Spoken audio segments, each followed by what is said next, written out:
Jadi begini Bu ya, orang tua saya itu terlibat hutang dan pinjaman yang jumlahnya cukup besar, mungkin mencapai ratusan juta, dan juga selain hutang yang sangat besar terhadap beberapa tetangga, juga ada dan pihak lembaga riba, bank konvensional, dan beberapa lembaga lain yang itu sudah cukup menjerat gitu ya, kedua orang tua saya, yang memang ya keluarga kami bisa dibilang cukup kekurangan, dan pada akhirnya beberapa tetangga itu sudah sempat mengancam hendak mempolisikan dan juga akan apa? Dari keluarga. Mengancam apa? Mencaci maki, mengancam gitu Bu ya. Ancamannya untuk segera uangnya bisa segera dikembalikan. Sedangkan kondisi kedua orang tua saya sudah benar-benar mentok ya, kalau mungkin orang Jawa bilangnya sudah tidak tahu harus dari mana dan meminta bantuan dari saudara siapa. Nah, alhamdulillah sekarang kondisi saya dan kakak saya sudah bisa bekerja, sudah bisa berkarir yang sudah lumayan baik. Namun dalam hal ini orang tua saya meminta Bu ya, kakak saya dan juga mungkin saya untuk mempertimbangkan mengambil opsi pinjam di bank konvensional dana segar untuk segera menutup beberapa hutang kami terhadap orang tua, terhadap orang tetangga kami yang sudah sangat lama macet dan hak orang lain yang tertahan di kami Bu ya. Apakah meminjam uang dengan kondisi darurat di bank konvensional yang kami tahu itu riba Bu ya, guna memenuhi hak orang yang tertahan di kami, itu diperbolehkan, karena uang-uang dari tetangga kami itu sampai menyebabkan anak-anak kita kesulitan untuk sekolah, ekonomi mereka bermasalah dan lain sebagainya. Mungkin itu Bu ya pertanyaan dari saya, karena saya tahu bahwa riba itu haram, tapi di satu sisi hak orang lain itu yang saya sama kakak saya itu tidak baik. Apakah boleh dia mengambil uang di bank konvensional dengan kondisi yang seperti kami ini Bu ya? Terima kasih. Bismillah. Ahli surga itu macam-macam. Ada orang kaya raya di surga. Ada orang masuk surga melarat, pres, tapi nggak punya utang. Ada orang masuk surga orang punya utang. Nah ini, jadilah orang tua Anda orang yang punya utang tapi masuk surga.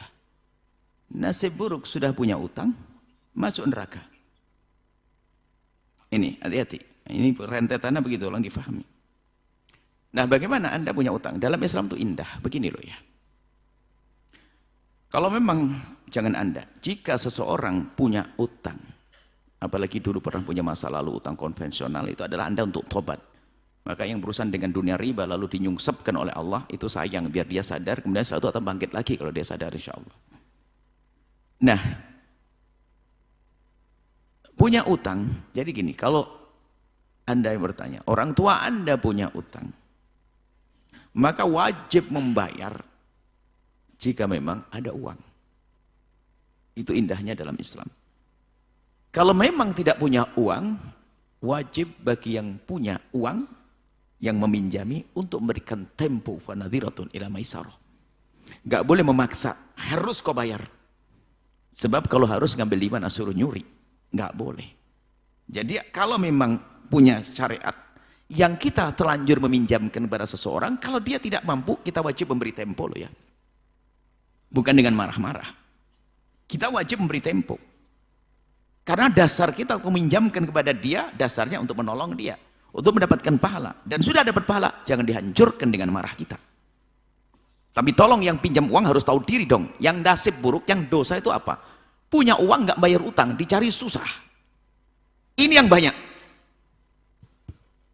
Waktu kami menduga, apakah orang kaya yang pelit atau orang yang tidak mampu yang kurang ajar? Saya mikir. Akhirnya kita berbandingkan. Satu orang kaya ternyata Pak, dijailin sama 15 orang fakir. 1:15. Banyak orang pinjam duit ke saya Bu ya, nggak pernah nyapa, nggak pernah datang. Saya cari susah, nggak tahu dia di mana. Berarti kan orang kaya satu lawan 15 orang fakir. Makanya kalau ada orang jadi orang fakir yang benar dong. Kalau nggak bisa bayar, laporan dong. Mohon maaf, saya nggak bisa bayar. Saya belum bisa bayar. Kadang malah marah-marah lebih serem dari yang punya duit. Wah, ini iblis juga ini. Na'udzubillah, ajib. Dia tidak tahu diri dia. Sudah dipinjemi, seharusnya kan minta maaf atau bagaimana. Kalau seandainya lah, bahkan kalau dibalik, ini kebalikannya. Yang pinjam duit malah marah-marah. Kalau seandainya yang punya uang kok marah-marah, Anda harus punya. Yang meminjamkan uang kok marah-marah, berarti jangan Anda. Yang dipinjami itu ngelus dada dan prihatin. Karena apa? Kasihan dia, takut pahalanya habis dia. Karena sudah minjamkan kemudian dia marah. Maka wajar dia marah. Karena apa? Dia punya hajat, tak taunya duitnya belum Anda bayar. Maka Anda jangan ikut marah. Anda terima saya dimarahi, ya mohon maaf. Saya berjanji kalau memang ada. Kamu ini caci maki, nggak apa-apa. Jadi pahala buat Anda dan niat, ya Allah, semoga dengan cacian ini aku banyak rezeki. Itu saja. Jangan lebih serem lagi. Memang Anda punya duit, gitu, punya utang. Jadi adab itu tetap penting supaya bisa jadi dengan kelembutan perilaku Anda, orang itu mengatakan sudahlah aku bebaskan.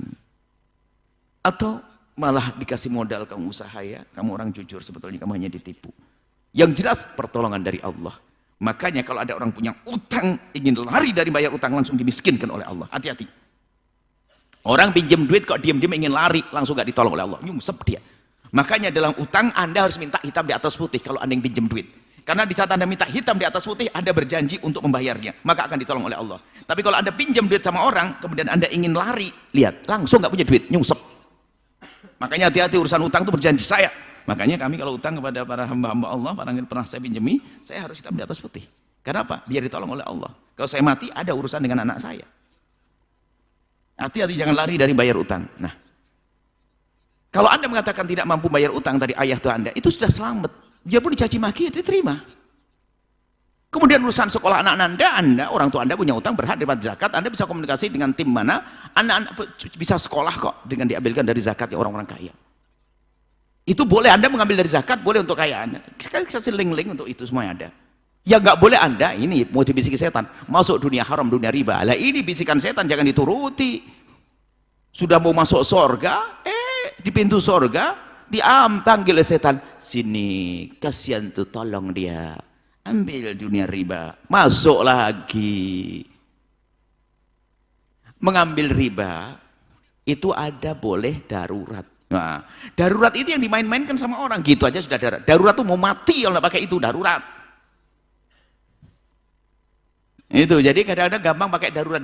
Darurat tuh tidak dibatasi, dikit-dikit darurat. Hidupmu kok darurat terus, ini gimana? Itu loh, mohon maaf. Anda harus punya prinsip, yang nolong Anda Allah. Gitu loh. Kalau memang tidak punya duit, memang Allah uji untuk Anda sabar, Anda untuk belajar dicaci, orang tua Anda belajar dicaci, bagaimana menyikapi caci maki orang, bisakah membalas dengan kelembutan dan sebagainya, pandai-pandai, bisa tidak mengambil hati orang yang lagi marah, itu ujian buat orang tua Anda. Dan semua yang punya kasus utang semacam itu, jangan Anda tambah lari, diblok, disebut macam, wah, aduh, Anda banyak minta maaf. Dan alangkah banyaknya orang, di balik permintaan maaf menemukan keajaiban, di antara dibebaskan atau dilapangkan rezekinya. Seperti itu. Jadi dari dua sisi indah dalam utang piutang. Yang punya duit jangan main-main. Tak tahu beli sesuatu yang nggak berguna sementara dia punya utang. Sedekah bantu ke Al-Bajah. Jangan bantu pondok, bayar utang dulu, bantu pondok, nggak ada urusan. Alasannya, oh pondok kan penting, perlu. Kayaknya ini sudah mulai khayal. Enggak. Jangan bantu ke pondok kalau Anda masih punya utang. Apalagi bisnis Anda masih haram. Beresi bisnis Anda baru bantu ke pondok. Urusi keselamatan diri Anda sendiri. Jangan mikir-mikir tentang bantu pondok segala macam. Selamat dulu lah nanti. Dari si yang halal bersih seperti itu. Kemudian sisi lain, kalau Anda minjamkan uang kepada seseorang, sementara dia tidak mampu, nggak boleh Anda memaksa. Kalau Anda memaksa maksudnya apa? Terserah, nyuri kek, ngerampok kek, gitu. Begitu kan? Nggak boleh, makanya Al-Quran yang melarang Anda memaksa dia untuk membayar, fanadhiratu ila maisarah. Kasih tempo agar dia bisa. Kasih tempo sampai ada kelonggaran untuk bisa membayar utang Anda. Seperti itu, jangan bergeming, jangan mau tergoda oleh syaitan. Sampaikan orang tua Anda, insya Allah orang tua Anda ahli surga. Dan selagi Anda berpegang dengan prinsip ini, Anda akan menemukan pembuka rizki setelah ini. Allah alam bisawab. Setelah Anda menyaksikan video ini, jangan lupa berselawat kepada baginda Nabi Muhammad sallallahu alaihi wa alihi wa sahbihi wasallam.